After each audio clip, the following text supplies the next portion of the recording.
So what is at stake, and how often does the candidate who wins Iowa eventually win the White House? Correspondent Emily Finn crunching the numbers tonight. Emily.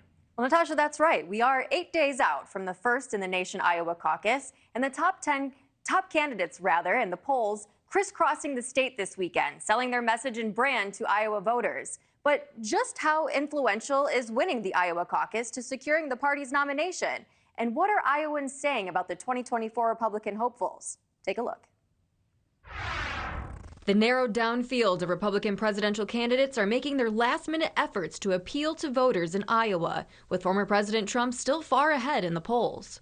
Well, I think it's his personality. He really wants to do what's best for America. But just how often does a win in Iowa lead to becoming the party's nominee? Historically, it's not as often as you might think. In fact, the last Republican primary winner in Iowa to make it to the White House was back in 2000, when George W. Bush won the Hawkeye state before winning in November. In 2016, Texas Senator Ted Cruz won in Iowa, before President Trump shocked the nation and won the general election. Ahead of the caucus, the last Republican primary debate is on Wednesday, but Trump has said no thanks to participating, just like he has with every debate so far.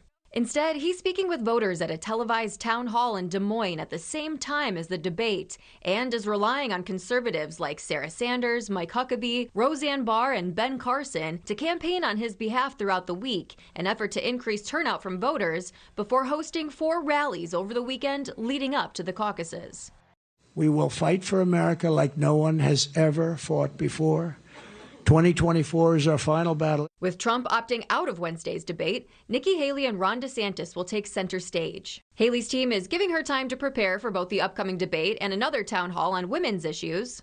And DeSantis will also be participating in a similar women's-focused town hall. But with a stop in his home state of Florida midweek, DeSantis will be hosting a series of campaign events back in Iowa before the weekend. Well, the battle right now in Iowa is for second place. I think anybody who looks at numbers would agree with you. Entrepreneur Vivek Ramaswamy has a busy campaign schedule ahead in Iowa, with 5 campaign events on Monday, 7 on Tuesday, and 3 on Wednesday. Like Trump, Ramaswamy is looking to take eyeballs away from the midweek debate as well, hosting his own town hall with podcast host Tim Pool as he continues to struggle in the polls, a measurement Iowa residents tell us they simply do not trust. I don't believe the polls are accurate at all. I don't think they're really relating to the people that will go to the polls and caucus in January.